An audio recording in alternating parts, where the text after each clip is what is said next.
안녕하세요. 사라자매입니다. 오랜만에 음성 묵상 메시지를 남기게 되었습니다.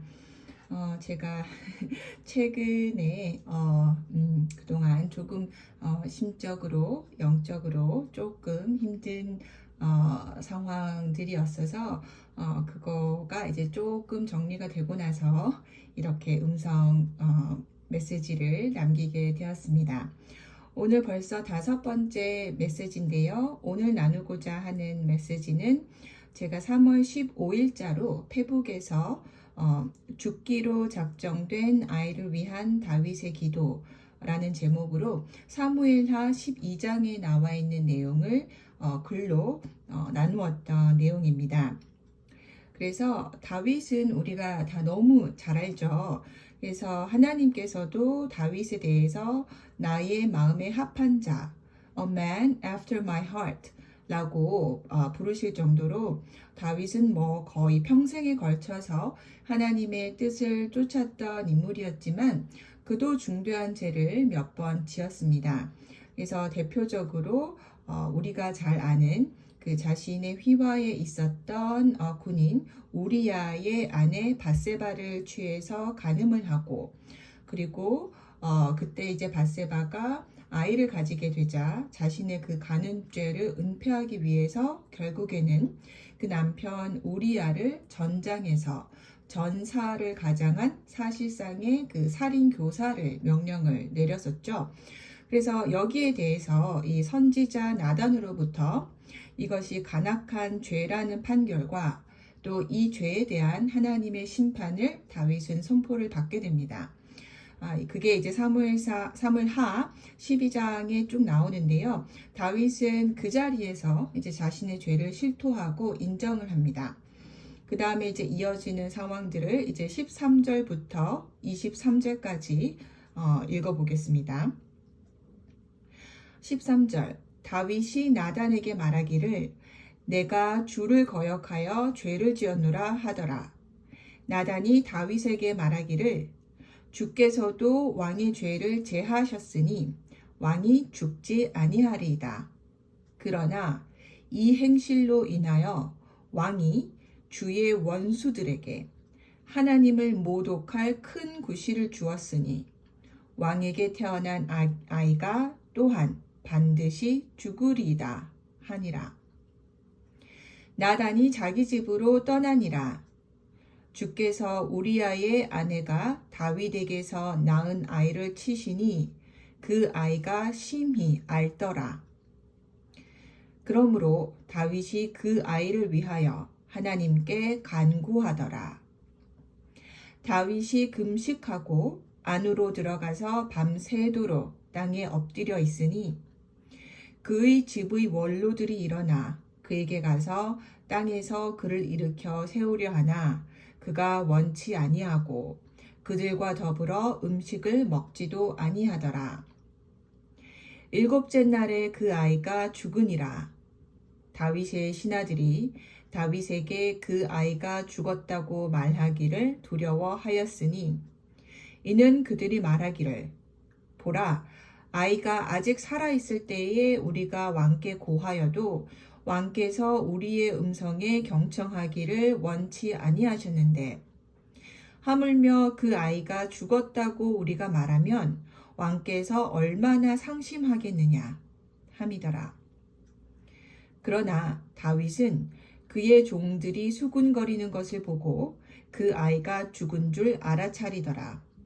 그러므로 다윗이 그의 신하들에게 말하기를 그 아이가 죽었느냐 하니 그들이 말하기를 그가 죽었나이다 하더라.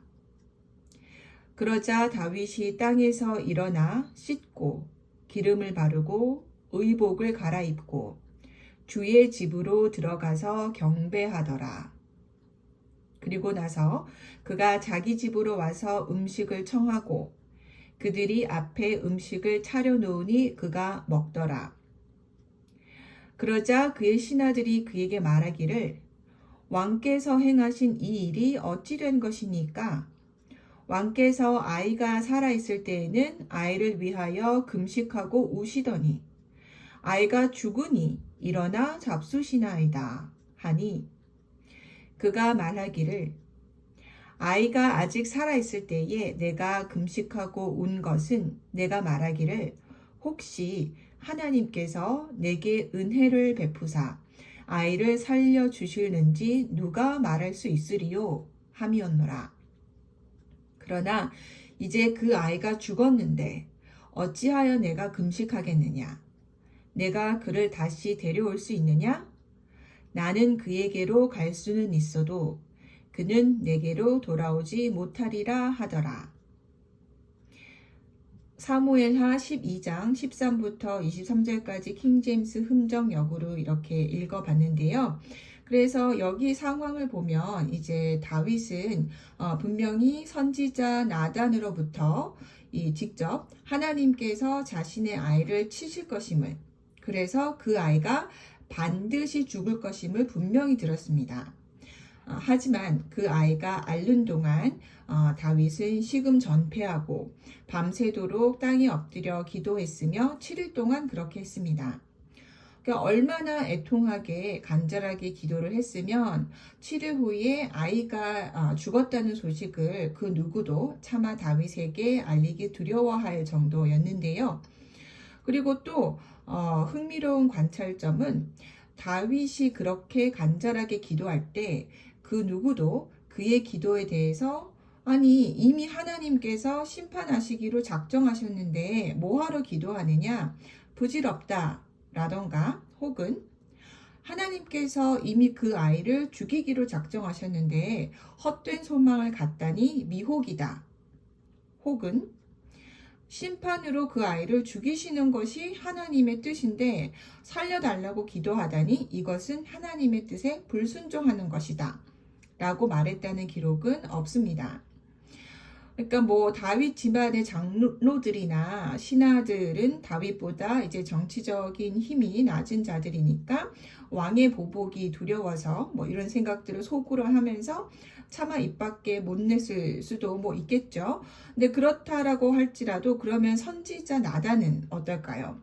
그러니까 다윗의 이 기도가 하나님 보시기에 정말 부질없고 어리석고 미혹이고 또 불순종하는 것이라면 선지자 나단은 뭐라고 한마디 하지 않았을까요?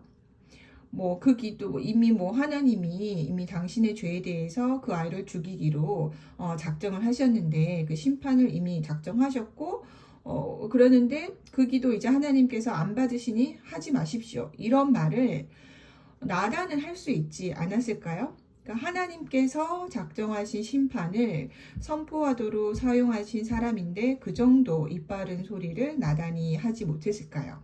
근데 이제 성경에는 그런 거에 대해서도 아무런 기록이 없습니다.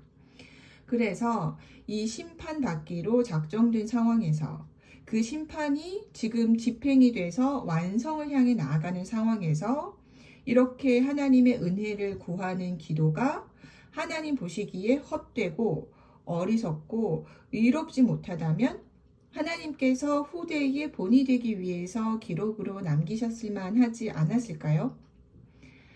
그런데 이제 그런 기록이 없는 상황에서 다윗가 이때 올린 이 기도에 대해서 하나님께서 어떻게 평가하시는지 과연 우리가 이 오랜 시간이 지난 이 독자된 입장에서 정확히 알 수 있을까요?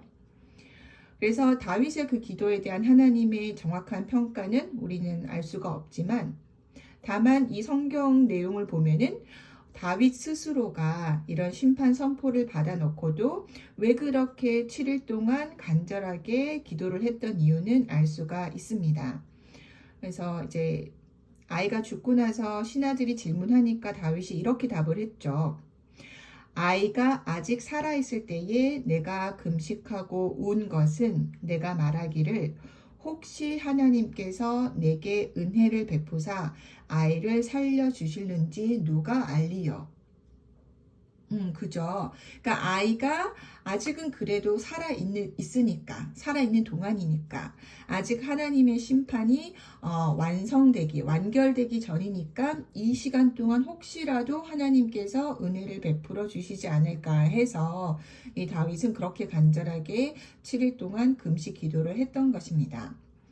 이제 그렇지만 결과적으로 그의 기도가 응답이 되지 않고 하나님께서 선지자 나단을 통해서 말씀하신 그대로 아이의 생명을 거두어 가시자 다윗은 그 결과를 그대로 받아들이고 그래서 제일 먼저 한 일이 일어나서 씻고 의복을 갈아입고 기름을 바르고 하나님의 집으로 가서 하나님께 경배를 드린 것이죠.